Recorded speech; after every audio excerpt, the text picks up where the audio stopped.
Nous avons dénoncé les conclusions du dialogue d'Angonji.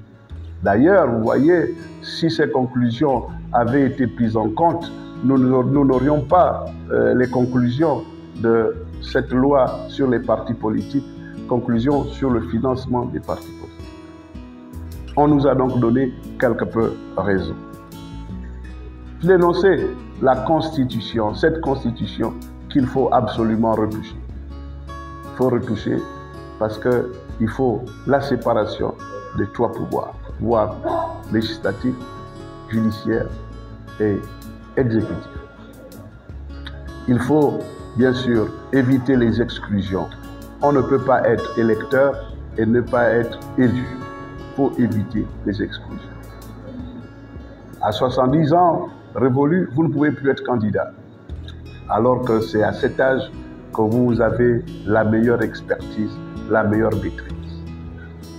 Donc j'ai dénoncé cette constitution. J'ai dénoncé la loi électorale, parce que vous voyez, la loi électorale, nous avons demandé une commission indépendante. On nous a donné une commission pratiquement dépendante du ministère de l'Intérieur, avec les conséquences que nous savons. Nous avons dénoncé le calendrier de sortie de la transition. Mais ce qui est fait est fait. Les responsables politiques actuels, les responsables du parti au pouvoir ont décidé ce qu'ils ont décidé et nous nous allions parce que aspirer au pouvoir, c'est déjà reconnaître le pouvoir des autres.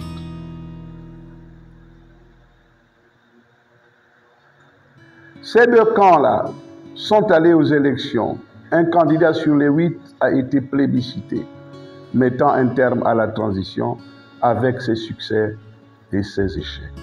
Aujourd'hui, donc, il faut partir sur des nouvelles bases. Le président a été élu, il a prêté serment, il a mis en place son gouvernement. Ben écoutez, il faut maintenant se mettre au travail. Nous, en tout cas, juste après la proclamation des résultats, nous avons été les premiers à reconnaître non seulement la victoire du président de la République, même si nous avons fait remarquer le silence de la République face aux plaintes des candidats au sujet du franc électoral, qui ne leur a pas été versé conformément à la loi. Vous avez bien compris notre position qui, à nos yeux, ne souffre d'aucune ambiguïté. Nous voulons être un mouvement du centre, un courant du centre qui va incarner le centre. Nous ne voulons pas être à la remorque des gens qui pensent qu'il faut manipuler les autres, à les gens qui pensent systématiquement que tout ce que les autres font est mauvais. Nous ne voulons pas, bien sûr, passer notre temps à nous quereller, à nous chamailler. Nous sommes prêts à soutenir, à participer à l'effort de construction de notre pays. Et nous pensons que l'occasion que vous nous offrez est tellement précieuse que nous devons nous limiter à l'essentiel. L'essentiel, vous l'avez compris, surtout que l'actualité du jour se trouve être les déguerpis de Plaidoretti. Je vous remercie. Et nous sommes un parti politique et les exigences qui sont faites aujourd'hui aux partis politiques pour exister sont claires. Je n'ai même pas répondu à sa question. Je n'ai pas dit qu'aujourd'hui, pour créer un parti politique, il faut 18 000. C'est pas ça. Non, peut-être qu'il n'a pas fait attention. Grâce aux deux commissions-là, on est parti de la proposition du dialogue national qui était à 18 000 à celle, d'ailleurs l'ancienne, c'est elle qui existe jusqu'à présent, 9 000.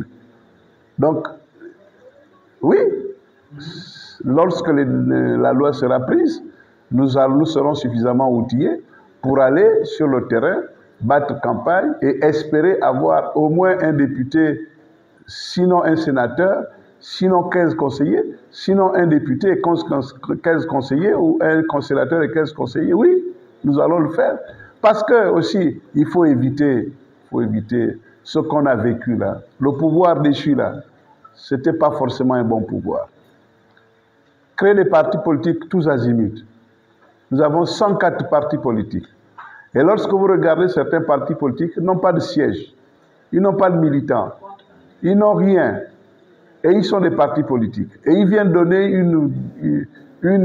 comment dirais-je, un point de vue de 9000 adhérents. Parce que le parti politique aujourd'hui représentera 9000 Gabonais. Mais il y a des gars qui n'ont même pas de militants. Et ils viennent donner un avis sur les questions du pays. Donc je crois qu'il faut vraiment que nous fassions un effort pour ne pas tout dénoncer. Il ne s'agit pas ici de rentrer dans un modèle de parti unique. Ceux qui pensent qu'on rentrera dans un modèle de parti unique savent qu'ils ne vont pas avoir des élus. Il y a 145 sièges de députés. Il y a 70 sièges de sénateurs. Il ne suffit pas seulement de parler. Il faut être capable de se faire élire aujourd'hui sur son siège, d'abord, en tant que leader, en tant que responsable de parti. Est-ce que nous avons la possibilité de nous faire tous élire sur nos sièges? Et il faut, si on ne peut pas nous faire élire, il faut être capable de faire en sorte que vous ayez 15 conseillers. Il y a 25 conseillers en moyenne par commune. Si vous multipliez par, mettons, 100 communes, 100 arrondissements peut-être, vous allez avoir 2500 élus. Vous ne pouvez pas venir faire du bruit aux autres si vous ne pouvez même pas avoir 15 élus.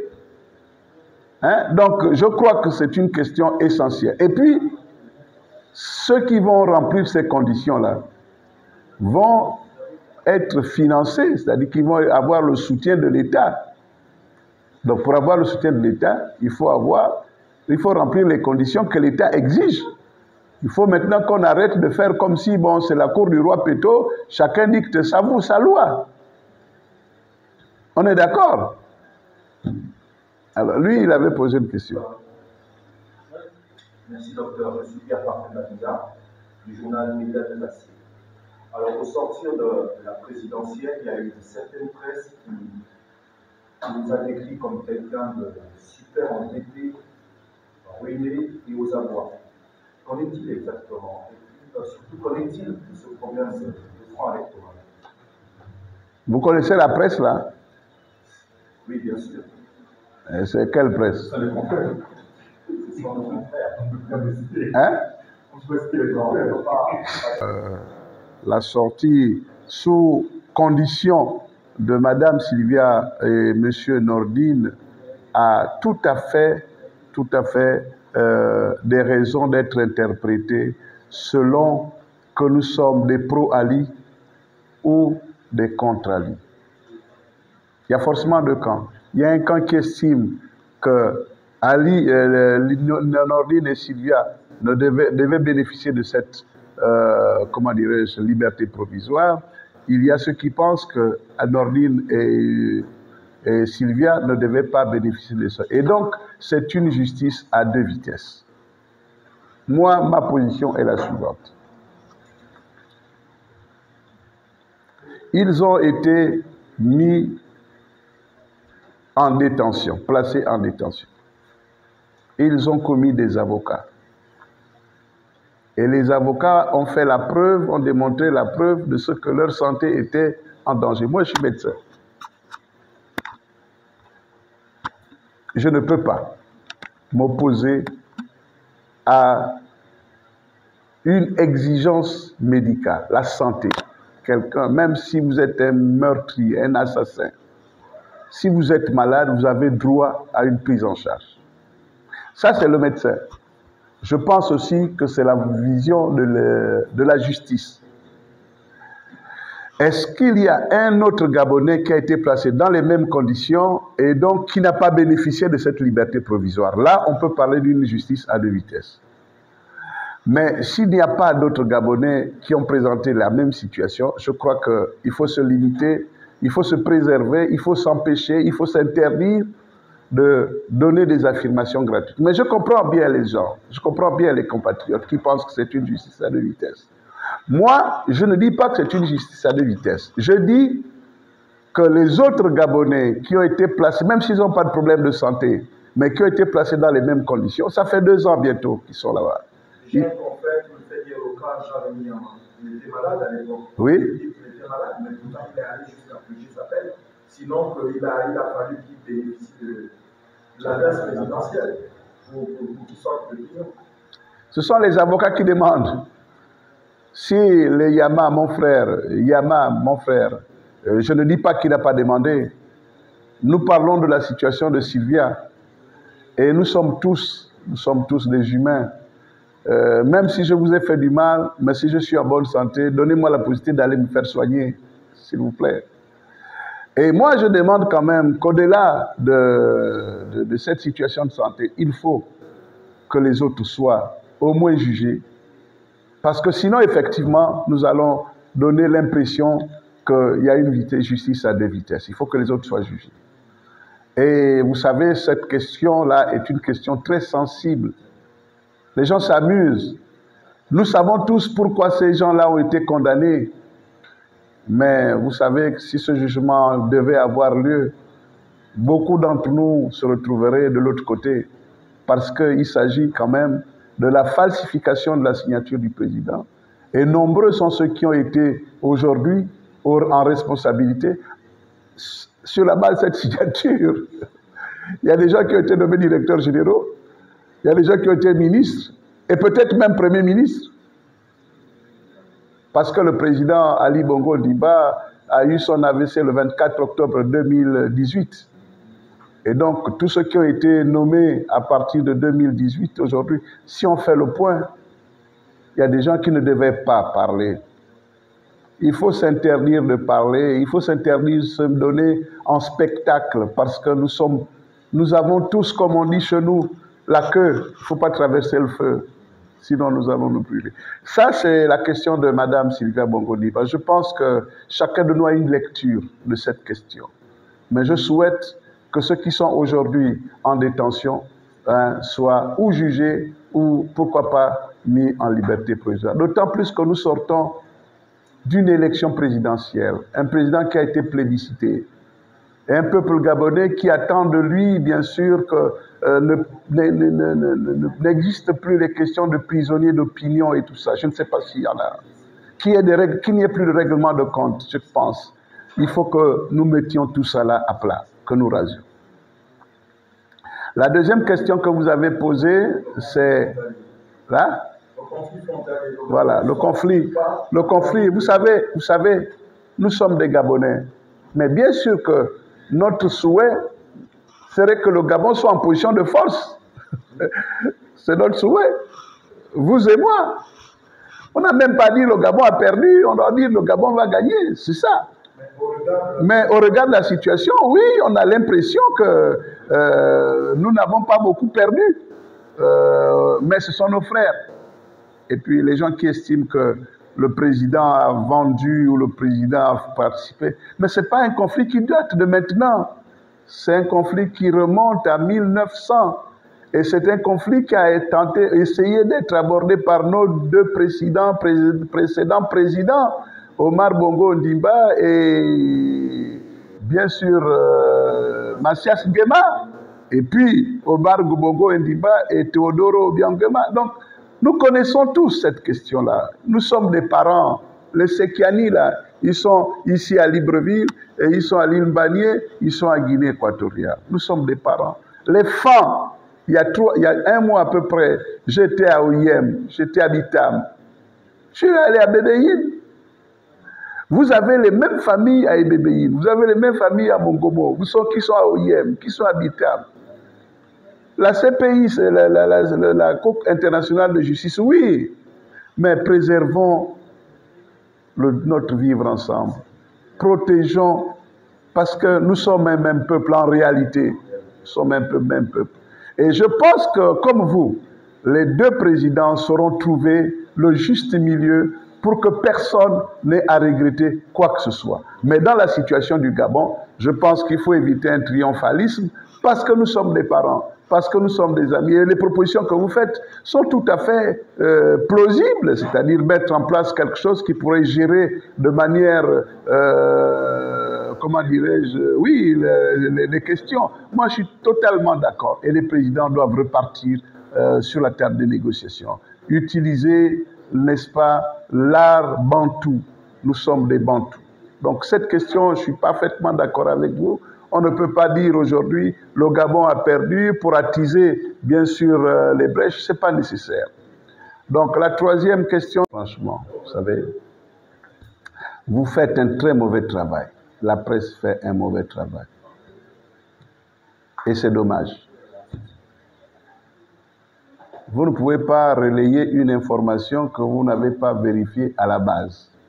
D'abord, ce n'est pas bien.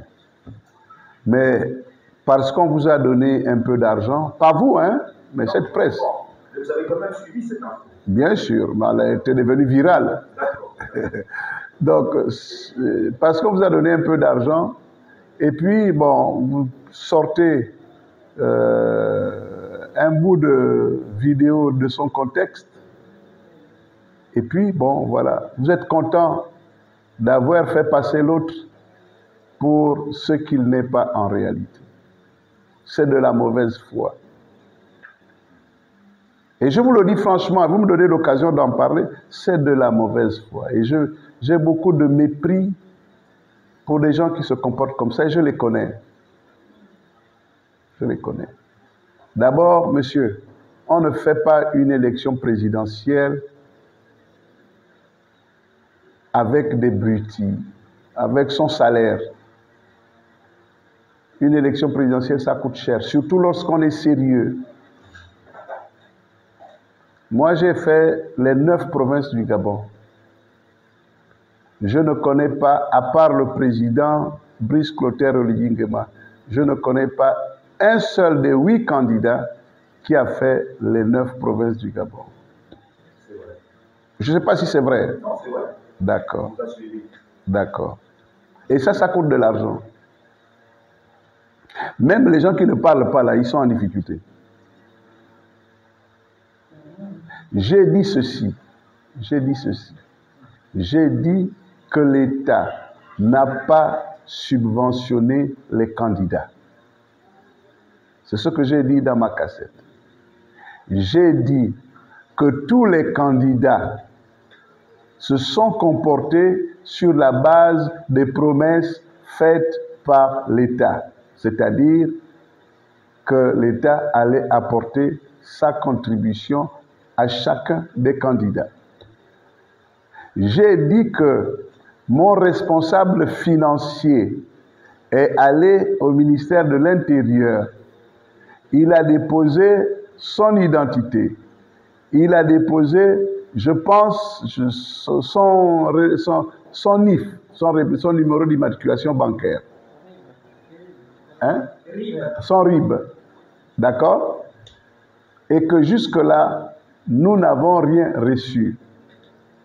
J'ai dit que cette promesse nous a conduit, peut-être malencontreusement ou imprudemment, à faire des dépenses. Nous sommes donc tous en difficulté. Et j'ai dit, comme je ne parle pas, je n'ai pas l'autorisation des autres candidats, je préfère parler de moi-même. Mais notre compatriote véreux que vous imaginez a donné à un média qui est proche de lui cette information qu'il a coupée et qu'il a exploitée. Ce compatriote, il sait qu'il l'a fait et il sait que je sais qu'il l'a fait. Et après tout, monsieur, qu'il sache que je ne serai pas dans ces combines. Je n'attaquerai pas le président de la transition au motif que c'est un adversaire.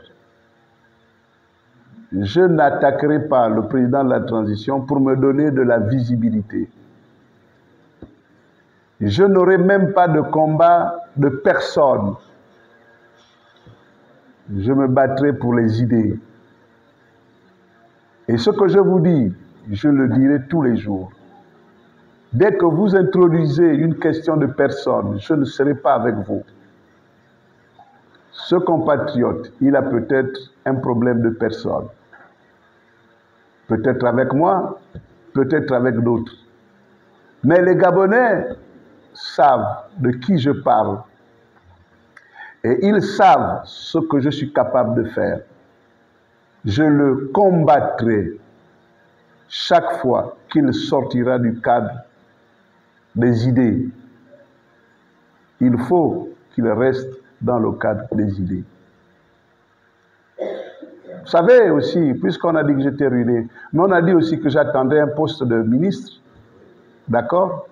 Bon. Est-ce que vous croyez, entre nous, que je peux risquer ma vie, m'engager dans une compétition électorale pour attendre d'être ministre de la Santé, alors que les autres n'ont pas besoin de ça pour être ministre?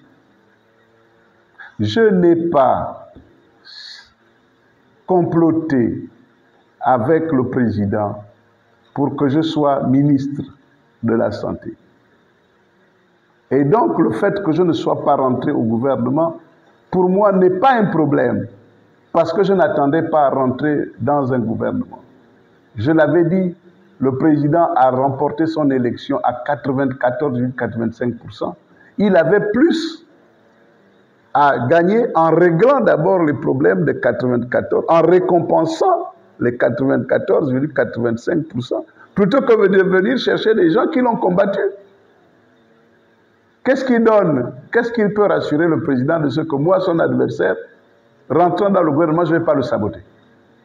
Donc je trouve tout à fait normal qu'il ne m'ait pas choisi. Le ministre de l'Habitat, qui a son collaborateur, vous savez, je vais vous dire, au ministère des Finances, du budget, à un moment, on a loué des crédits, on accordait des crédits aux fonctionnaires pour acheter les voitures. Vous savez ça? Alors, qu'est-ce que les gars là-bas, les informaticiens et tout ça faisaient? Faisaient disparaître les crédits dans les ordinateurs. Donc, si vous n'avez pas le crédit, dans les traces de votre crédit dans les ordinateurs, vous n'avez pas de crédit. Mais vous l'avez fait comment? Contre quelque chose. Ça, c'est vrai au ministère de la fonction du budget. Et si on se met à chercher, on va trouver ces gens-là. Ils vivent encore, certains. Je peux vous donner des noms. Faisaient disparaître les traces de crédit. Alors, le problème de Plein-Oreti n'est pas complexe. Regardez la route qui passe devant chez McJoss. D'accord? Cette route-là devait être large. Et les gars qui étaient commis à la tâche l'ont rétréci, volontairement. Ils ont, comment dirais-je, marqué les maisons de part et d'autre de la rue. Donc les maisons qui étaient censées être démolies. Ces gars, donc on dit faire payer ces maisons marquées, mais non pas payer les propriétaires des maisons. Et ils ont fait une petite route juste pour faire passer les... Aujourd'hui, le problème de Plein-Oreti, c'est aussi ça. Les gens qui ont eu des maisons marquées, mais qui n'ont pas été dédommagés. Qu'est-ce que ça... Alors, le gars qui a fait ça, il fait quoi? Il prend les documents, il les détruit. Comme ça, vous allez dire, bon, mais toi, tu as payé, on t'a payé. Non, mais on ne t'a pas payé. Donc, c'est une mafia. C'est une mafia. Et il faut inviter les responsables actuels à comprendre que, bon, c'est une mafia. Et puisque c'est une mafia, bon, le gouvernement doit assumer. Et puisque le gouvernement doit assumer, il doit réparer. C'est le gouvernement. Il ne faut pas venir dire le président a été trompé. Comment on peut tromper un président? On ne trompe pas un président. Le président choisit entre la bonne, la moins bonne et la mauvaise. Mais il peut prendre la mauvaise.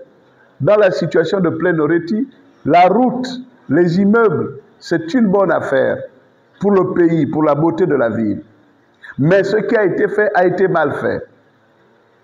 C'est ça qu'il faut dire d'abord. Même si le président a été surpris par les conséquences, c'est nous les collaborateurs, ce sont les collaborateurs du président qui doivent dire au président, on va démolir, d'accord, mais il y a les enfants qui vont passer le bac. Qu'est-ce qu'on fait d'eux, monsieur le président? On va démolir, monsieur le président. Il y a les gens qui n'ont jamais perçu des indemnisations. Qu'est-ce qu'on fait, monsieur le président?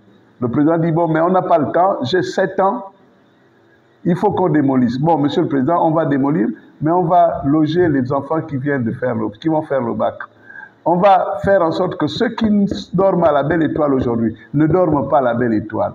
C'est pour ça que nous proposons justement une commission d'urgence et secours. C'est pour ça que nous proposons. Donc les archives, en résumé, on ne garde pas bien, on n'a pas bien conservé les archives. Vous avez vu le bâtiment des archives nationales? Vous avez vu? Mais dans un pays normal, ce n'est pas là qu'on loge nos archives. Donc, il y a un problème. Il faut demander à l'État de tout mettre en œuvre pour que nos archives soient désormais bien conservées. Messieurs les journalistes et chers amis, encore une fois, vous renouvelez mes remerciements pour avoir sacrifié votre dimanche, qui est un dimanche spécial, un dimanche que vous devez passer autour de vos petits-enfants et de vos familles respectives. Nous avons traité des questions d'actualité et nous avons donné notre position par rapport au paysage politique de notre pays. Nous avons proposé de mettre en place une commission urgence et secours. Nous avons estimé que la première autorité qui peut faire bouger les lignes, c'est le président de la République, et qu'il faut se rapprocher de lui ou de ses services pour partager notre vision, n'est-ce pas, de cette question de plénorité. Donc, voilà, je vous dis merci et au plaisir de nous revoir très prochainement. Bonne fête des pères encore une fois.